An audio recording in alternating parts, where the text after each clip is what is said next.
இது உங்களுடைய பிரயாணத்துக்கு ரொம்ப பரிபூர்ணமாக இருக்கும், ரொம்ப உதவிகரமாக இருக்கும்.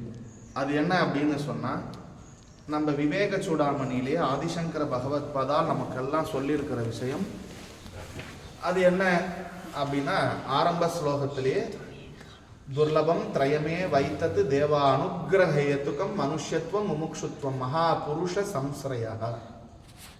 இதில் ரொம்ப துர்லபமானது, துர்லபம்னா அரிது, 3 விஷயம் அரிது. அதில் ரொம்ப அரிது மானிடர் பிறவி.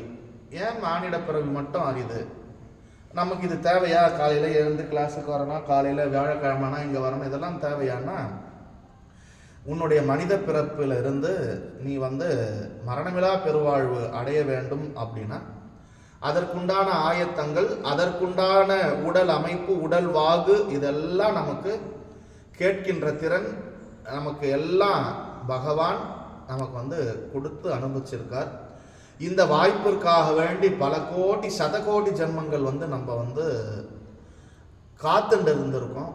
அப்படி காத்து பல புண்ணியங்கள் பண்ணி இந்த உடம்பு, இந்த உலகம், இந்த விஷயங்கள் எல்லாம் கேட்பதற்கு உண்டான நல்ல மனப்பக்குவம், நல்ல அறிவு, நல்ல புத்தி, நன்றாக கிரகிக்கின்ற தன்மை, இதெல்லாம் யாருக்கு இருக்கு அப்படின்னா, அதுவும் இந்த உடம்பு, இதற்காக வந்த உடம்பு, இதை புரிஞ்சுக்கணும்னு வந்த உடம்பு, பிறவி பயனை அடைவதற்காக கொடுக்கப்பட்ட உடம்பு. அப்படின்னா இது எத்தனை உடம்பு அப்படின்னு பார்த்தோம்னாக்க, அந்த மெய்ஞான புலம்பல்ல அவர் சொல்றார், இது வரைக்கும் நான் பிறந்த பிறப்பு கணக்கு பண்ணி பார்த்தோம் அப்படின்னு சொன்னா, எத்தனையோ அம்மா சலிக்காம என்னை பெத்து பெத்து போட்டிருக்கா, எத்தனையோ உடம்பை அந்த இறைவன் எனக்காக வாரி வாரி வழங்கியிருக்கார், எத்தனையோ உடம்பு எடுத்தேன், எத்தனையோ வாட்டி என் சொந்தக்கார என்னை எடுத்துன்னு போய் சுடுகாட்டில் வச்சு கொளுத்திட்டு வந்திருக்கான். அப்படி கொளுத்தி அந்த உடம்பு புதைச்சி அந்த உடம்பு திருப்பியும் நான் வரமா கேட்டு கொடுத்த இந்த மனுஷ பிறப்பு, நான் திருப்பியும் எனக்கு அந்த பிரம்மாவாலையும் என்னுடைய தலையெழுத்தை எழுதி அவருக்கும் சலிப்பு ஏற்படலை. ஆனால் எனக்கு நான் பிறந்து இந்த வாழ்க்கையில் எனக்கு சலிப்பு ஏற்பட்டிருக்கு. அந்த சலிப்பு விரக்தியாக மாறாத அந்த சலிப்பை நான் என்னுடைய பிறவி பயனுக்காக அதை நாம் பயன்படுத்திக்கணும். இன்னொரு பிறப்பு, இந்த மனுஷ பிறப்பு கிடைக்குமான்னு எனக்கு தெரியாது. அதனால் இந்த மனித பிறப்பில் மாத்திரம்தான், அதுவும் இந்த உலகத்தில் இந்த பாரத தேசத்தில் நம்ம பிறப்போமான்னு தெரியாது. அதுவும் இந்த பாரத தேசத்தில் எளிமையாக புரிகிற மாதிரி நமக்கு எடுத்து உரைக்கின்ற இந்த வேதம் நமக்கு கிடைக்குமான்னு தெரியாது. எனக்கு அறிவிக்கின்ற குருநாதர் கிடைப்பாரா எனக்கு தெரியவே தெரியாது. அப்போ அப்படின்னா என்ன, எவ்வளோ விஷயம் இதில் இருக்கு அப்படின்னா, எல்லாம் கிடைச்சும் கூட நம்ம பயன்படுத்தாமல் இருக்கிறோம். இப்போ என்ன அவ்வளோ ஸ்பெஷாலிட்டி மனுஷனுக்கு, மனுஷ பிறப்பு அவ்வளோ ஸ்பெஷாலிட்டி? நீ மட்டும் என்ன, எல்லா ஜீவராசிகளும் மாதிரி சாப்பிட்றோம், வளர்றோம், பிறக்கிறோம், வளர்றோம், அப்புறமா ஒர்க் பண்ணுறோம், அதுக்கப்புறமா ஸ்பெஷலாக அதுங்களோட நம்ம என்ன பண்ணுறோன்னா, அடுத்த வேலைக்கு உண்டான சாப்பாடுக்கு உண்டான வழிமுறையை நம்ம தேடிக்கிறோம். நல்ல சொகுசான வாழ்க்கையை நம்ம நாகரீகம் என்கின்ற பேரில் வாழ்ந்து கொண்டிருக்கிறோம். அதுதான் அதுக்கும் நம்மளுக்கும் வித்தியாசம். ஒரு படியில் பார்க்கும்போது அது சந்தோஷமாக ஆனந்தமாக அதோடைய இஷ்டத்துக்கு ஏற்ற மாதிரி எப்போ வேணாலும் சாப்பிடுது, எங்கே வேணாலும் தூங்குது, எல்லாற்றின் மேலும் பற்று இல்லாமல் அனைத்தையும் உபயோகிக்கிறது. உபயோகித்தாலும் அதில் அதுக்கு பற்று இல்லாமல் ஓனர்ஷிப் கொண்டாடாமல் எல்லாத்துக்கும் விட்டு கொடுத்துறது. ஆனால் நம்ம அது மாதிரி இல்லை. சரி, அப்படின்னா அதோட நமக்கு என்ன ஸ்பெஷல்? ஒரு யானையை எடுத்துட்டோன்னு வச்சுக்கோங்களேன். யானைக்கு காது எவ்வளோ பெரிய காது, சாம்பல கர்ண முறை மாதிரி காது, அவ்வளோ பெரிய காது இருந்து அவ்வளோ பெரிய யானை, ஜைஜான்டிக், அவ்வளோ பெரிய யானை பார்க்கறதுக்கு ரொம்ப கம்பீரமாக இருக்குது, பலாக்கிரமமாக இருக்குது. அது நினச்சா ஒரு சுற்றி வந்ததுன்னா செய்யுறையே ஒரு வழி ஆக்கிடலாம், அப்பேற்பட்ட இது. ஆனால் அவ்வளோ பெரிய காது வச்சிருந்து குருநாதர் உபதேசத்தை அதால் கேட்கவே முடியாது. வேஸ்ட் இல்லை. உன்னுடைய காது எவ்வளோ பெரிய காது, சின்ன காது. இந்த காதில் எவ்வளோ பெரிய உபதேசத்தை நீ கேட்குற. அப்போ அதோட நீ எவ்வளோ பெரிய ஆள், எவ்வளோ பெரிய உன்னதம், எவ்வளோ பெரிய புண்ணியம் பண்ணி இருப்ப. ஒன்றும் இல்லை, ஒரு பன்னி எடுத்துக்கோங்க. அந்த பிறவிக்கும் நமக்கும் என்ன வித்தியாசம்? அது மேலே கல் எடுத்து அடிச்சோன்னா கல் திரும்பி ரிட்டர்ன் அடிக்கும். அதை சாவடிக்க முடியாது, அறக்கவே முடியாது, ரொம்ப கஷ்டம். அது அவ்வளோ பெரிய தோல், அவ்வளோ பெரிய உடம்பு, அது சேத்துலையும் சகதியில் இருந்தாலும் அதுக்கு வியாதி வராது. நம்ம சேத்துல சகதியில் இருந்தோன்னா 3ஆம் நாளே ஜுரம் வந்துடும்.